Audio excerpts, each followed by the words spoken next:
It's Mary Camuso with eXp Realty, Angelina Surveys with eXp Realty, and Mac Church with Atlantic Coast Mortgage. We're here today to do an interview with Mac Church. Today's topic is going to be actions a buyer could take to prepare for the home purchase. Before we get into the topic, I did just want to touch a little bit about Mac. He has been in customer service for over 35 years. He has been in the banking and mortgage industry for 18, serviced over 4,200 homes. He's helped everybody from veterans, first-time home buyers, refinances, resales of property. If you need a mortgage, Mac's your guy. Now let's dive in. What actions do you think a buyer can take to prepare for a home purchase? Oh, wow, this is a great one. I'm glad you asked this question. So the first action a buyer wants to make, which actually rarely happens, is to sit down and create a budget and to create a plan for getting a mortgage if they don't have cash. And very few people do have enough cash to buy a house outright. So planning is key. And I always recommend start 6 months to a year in advance. And a lot of people say, well, that's a really long time, but it's actually not, because figuring everything out of what you can afford, preparing to save some money, depending on what kind of financing you need. The earlier you start, the better off you are. And of course, there's always a lot of people who may need some credit updating, or may need some advice on how to get the biggest bang for their buck. So preparing in advance is the number one key to start for buying a home. Once that process is started, then you go and hire your realtor and start looking at homes. But a lot of people want to do the opposite and start looking for homes before they even know what they're qualified for, or how much money they may need, or what kind of programs are available. So always start first with the budgeting and talking with a professional lender that can get you set up. So that way then when you are ready to go look for homes, you're already there and you're not chasing your tail, so to speak. Putting the horse before the cart. Yes, yes. We know we can't get anywhere with the cart after, right? That's right. So then, as far as someone preparing for a down payment, how much should someone save for a down payment? Okay. Well, in a perfect world, we'd love everybody to have 20% down, or even 5% down. But in all reality, that doesn't meet everybody's needs. And as a country, the American dream is owning a home, and therefore not everybody is well off. Not everybody has a lot of money. So the good thing is that the mortgage lending industry has made it possible for people to actually be able to get financing at 100% without any money down. Wow.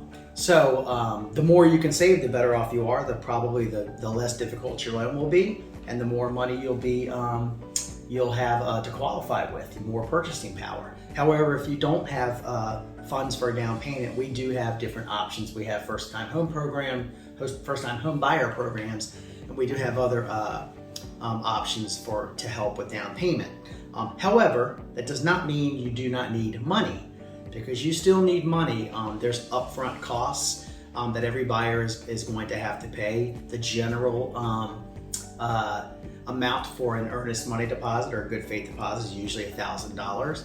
What is an earnest money deposit? An earnest money deposit. It's basically a good faith deposit that a buyer is going to put on a contract saying, hey, I'm serious about buying this house. Here's $1,000. It's my contribution into holding this property. It's telling the seller that they're serious about the property. And if a buyer does decide that they don't want to buy the house and they've signed a contract, that money can be withheld from them. So they're going to need that earnest money deposit or good faith deposit up front. And then in addition to that, most home buyers get a home inspection, which usually run anywhere between $350 to $450. And then finally, an appraisal has to be ordered if a contract is ratified for the home. And the appraisal is another fee that's collected up front, which is generally anywhere between $500 to $600, depending on what type of loan they're doing. So when you add all that up, that's about $2,000. So even if you're getting 100% financing, you still are going to need at least $2,000 just to be able to buy a house. And that's only if you're just doing home inspection. I try to prepare my clients for about $2,000 minimum, Because then if you have well or septic or, all these other components to the transaction, it is going to just add up. Correct. And closing costs. So that's a whole nother world. And right now, because we're in a seller's market, most sellers aren't contributing to the buyer's closing costs. So in this market right now, the buyers are having to come up with their closing costs, which it's all dependent on their purchase price or loan amount. But you could be looking anywhere between 5% for a lower priced home up to 3% for a higher priced home. So you're going to need that money as well if the sellers are not willing to pay for your closing costs, which, like I said, right now we are in a seller's market. So it's very common. Very common. The buyer is going to have to come to the table. And it's quite interesting because we come across a lot of buyers that have purchased before, or they have family that have purchased before in a buyer's market. So they're just not accustomed to needing that cash available. Right. But on the flip side, one good thing is that lending institutions do allow for buyers to be able to get gifts from family members or relatives to help them out with those costs if they don't have it. So it's not always a dead end street if you don't have the money. There's different ways, and then of course if they qualify for a first-time home buyer loan, then there are some grants out there that can help them with that as well. Can't they also borrow money against their retirement accounts, like 401ks and? Absolutely, and I always say that's what it's there for. Yes, it's there for retirement, but it's also there for you in case you are ever in a pinch. And the good thing is that most 401ks or investments that you may have allow you to withdraw money for the purpose of purchasing a home.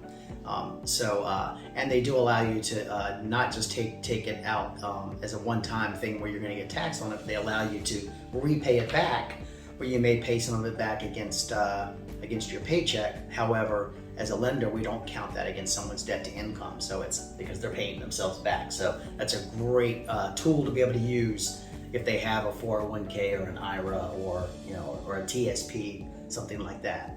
That's very cool. I didn't realize it wasn't counted against the debt to income, Yeah. so that's super awesome. It's great because that's a lot of what I hear is the down payment or the cash that needs to be. People don't have that right up front to be able to purchase a home, and that's what's keeping them, at least that's what they think is keeping them from getting in the market. Right. It's that initial down payment. So it's great to know that there's options out there for that. Definitely. So let's circle back to the mortgage. What all is included in a monthly mortgage payment? Okay, so a monthly mortgage payment is going to be the principal and interest, which is PI. And then what we do is we escrow their taxes and their insurance. So you're going to have taxes you pay on the real estate. You're going to have a homeowner's insurance premium that you're going to pay.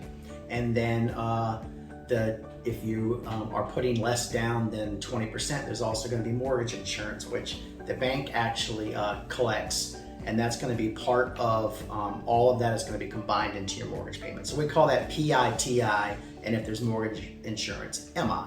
So you could have a PITI MI payment, but it's all inclusive. And that way, every month, you're not responsible for having to make the insurance and the taxes payments. The lender actually collects all that for you. And then at the end of the year or whenever it's due, they pay it out for you. So all of that is inclusive in the mortgage. But the principal and interest is actually technically just considered the mortgage payment. Okay, awesome. Just for those who missed that, could you spell out PITI? Sure. P is principal, I is interest, T is taxes, and I is insurance. And then MI. And MI is mortgage insurance. Awesome. And if you would like, I'll explain mortgage insurance real quick. So lenders can self-insure themselves up to 80% of the loan. Anything above that, they can't protect themselves if someone went into foreclosure or default. So they have to purchase mortgage insurance to cover anything above that 80%. So of course, the lending institution, if they have to buy mortgage insurance to cover that because you aren't putting 20% down, they are going to pass that cost along to you. Once your loan is at 20% of the original loan amount, then that mortgage insurance will fall off. So it's not a lifetime thing, with the exception of a couple different loan types, but that's the reason that mortgage insurance is charged. So it's not for you, it's covering the lender. I mean, you need the protection. But you need the protection, exactly. So And do all loan products have mortgage insurance? No. So VA loans, Veterans Administration does not have mortgage insurance. And then there's different factors that go into mortgage insurance. So your credit score does factor in, your loan to value factors in, and the loan type. So for instance, rural development only has a 0.35 factor, where FHA has a 0.85 factor. So it depends on the loan type as well. You are also able to pre-purchase mortgage insurance, which a lot of people don't know, which means you pay for it upfront in one lump sum as part of your closing costs, and that way you don't have it as part of your monthly mortgage payment.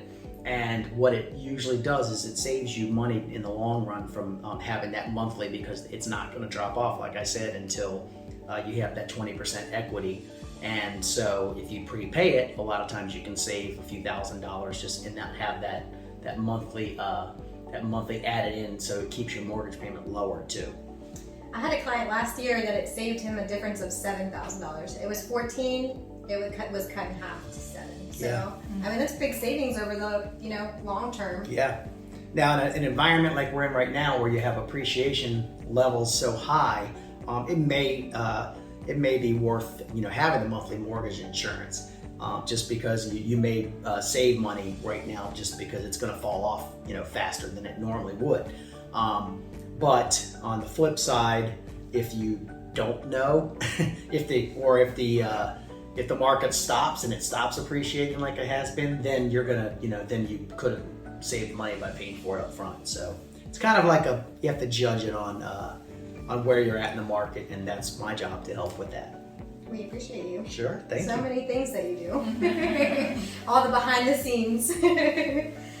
So what does a lender look for as far as like credit scores, job history, income history, payment history, that kind of thing? We have 2 hours for this. Yeah, so what we look for is, as far as credit scores go, believe it or not, it's actually dependent to every different lending institution.